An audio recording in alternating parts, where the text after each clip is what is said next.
احمد بلال محبوب صاحب ذرا بتائے گا کہ صدر اگر اسمبلی پہ سائن نہیں کرتے اور 21 دن کے اندر اندر اجلاس بلانے کا معاملہ ہے تو پھر آپشنز کیا رہ جاتے ہیں؟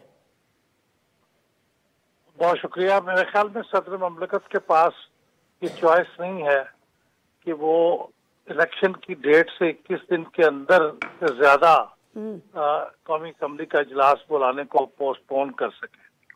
مجھے یقین ہے کہ صدر مملکت کو اس آئینی ریکوائرمنٹ کا پتہ ہوگا اور وہ شاید اس کو پوسٹ پون نہیں کریں گے.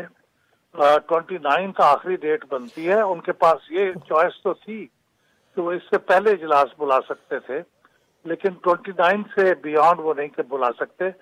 اور الفاظ بھی کچھ ایسے ہیں کہ قومی اسمبلی کا اجلاس ہوگا، یعنی National Assembly shall meet latest by 21st day after the general election take place. تو اس کا مطلب یہ کہ اجلاس ہوگا. اچھا، وہ صدر مملکت بلائیں یا نہ بلائیں، اگر وہ نہیں بلائیں تو پھر اسپیکر بلا لے گا.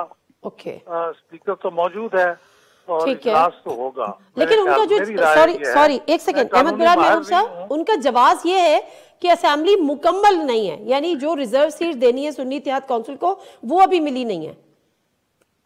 دیکھیے وہ معاملہ اپنی جگہ اس کی ایک اپنی اہمیت ہے، ان کی اس میں وزن ہو سکتا ہے اور یہ سبجیکٹ ٹو انٹرپریٹیشن ہے. کیونکہ کبھی بھی ایسے نہیں ہوتا کہ اسمبلی، بہت ہی کم ایسا ہوا ہوگا کہ اسمبلی کی تمام نشستیں پر ہو چکی ہوں جب اس کا اجلاس بلایا جائے.